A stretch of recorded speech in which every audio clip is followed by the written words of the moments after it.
Ceci, chers téléspectateurs, sera peut-être l'unique fois de votre vie où vous aurez l'occasion d'entendre une information non censurée. Ce que j'ai à vous dire est très important. J'ai dû tuer beaucoup de monde et je serai moi-même tué pour vous transmettre ce message. J'ai dû prendre la décision de faire passer votre intérêt avant ma propre vie. Je le fais d'abord pour vous. Pour que vous vous réveilliez et que vous changiez. Mais avant de vous dire ce que j'attends de vous, je vais vous donner les faits. Et ce sont vraiment les faits. La NSA enregistre tous les coups de fil, les emails, les textos sur la Terre, les gens comme Snowden ou Assange qui nous donnent les infos nécessaires pour protéger la démocratie sont traqués et persécutés par le gouvernement des États-Unis. Ce gouvernement a été fondé par les riches. Il aime maintenir le peuple dans le noir, dans l'ignorance, à un niveau intellectuel infantile. Il s'assure que le peuple est occupé à faire de l'argent pour survivre, qu'il s'occupe de sa famille, de sa maison, de son jardin, et ils veulent faire croire aux gens qu'ils sont libres, qu'ils ont le choix de faire ce qu'ils veulent. Mais ils ne peuvent pas. Les personnes qui vous représentent sont payées pour que vous restiez dans votre bêtise, dans votre petit monde bien fermé sur lui-même.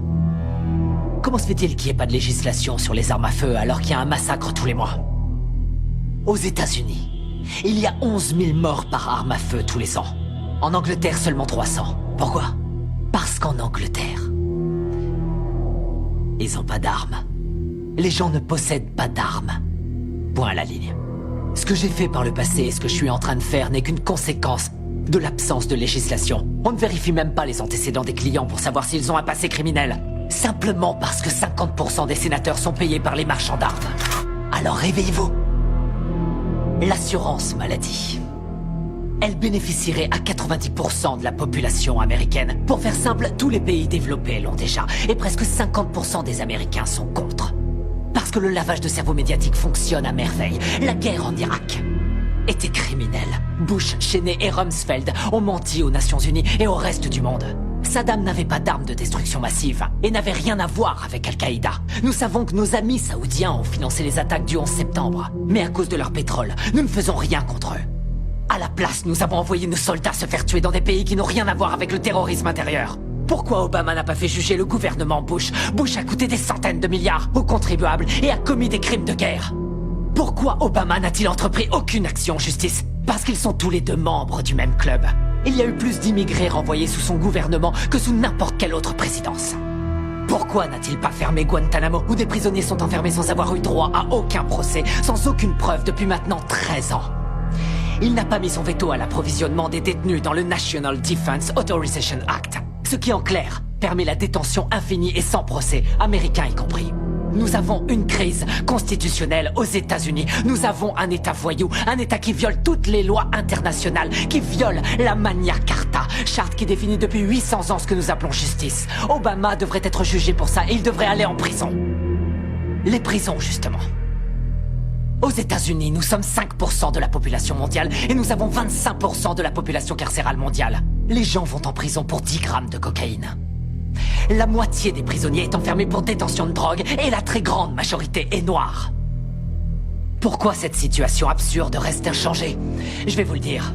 Parce que Washington reçoit de l'argent du lobby des prisons pour que ça bouge pas.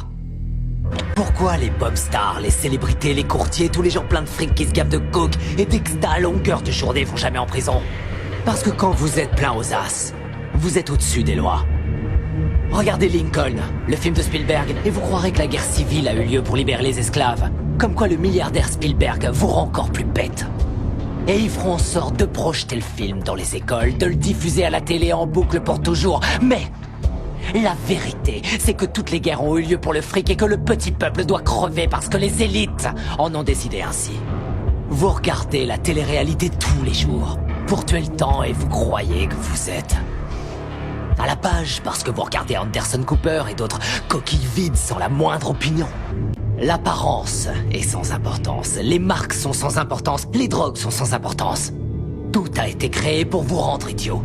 La presse libre, la télé, les films hollywoodiens, l'école, l'université, la religion, tout ça c'est l'opium du peuple, comme dirait Karl Marx.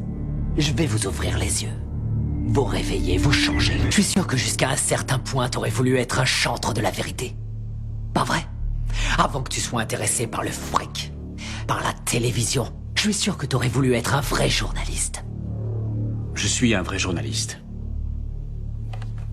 Mais je crois aussi en l'ordre public et je crois en la Constitution. Ah, la Constitution est un mécanisme de contrôle pour les riches. L'ordre, c'est eux. Ils ont fait la Constitution pour protéger l'argent et les terres qu'ils ont volées.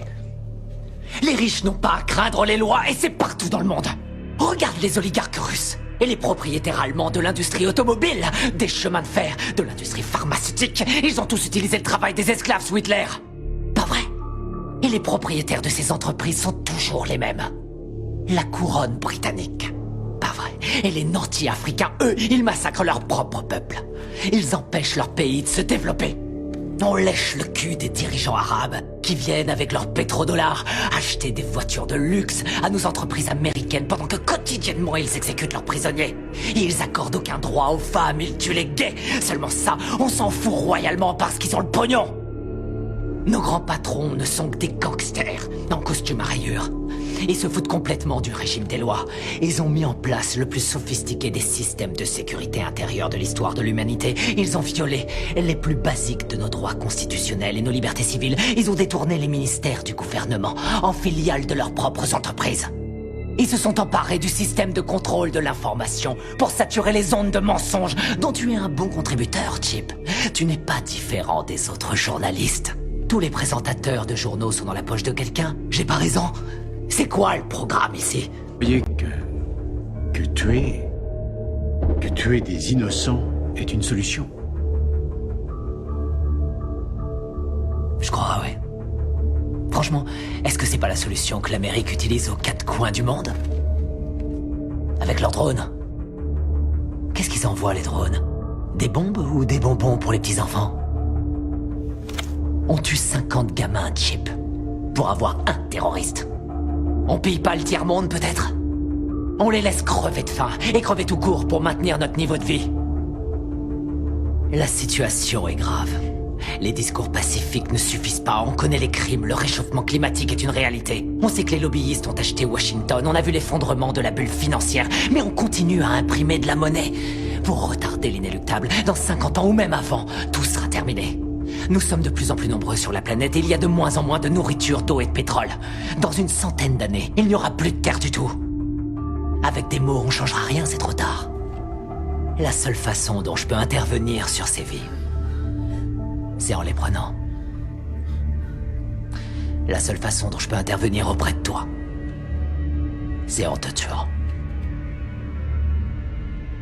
N'y a-t-il pas une meilleure solution? Par exemple, fonder un parti. Enfin, convaincre.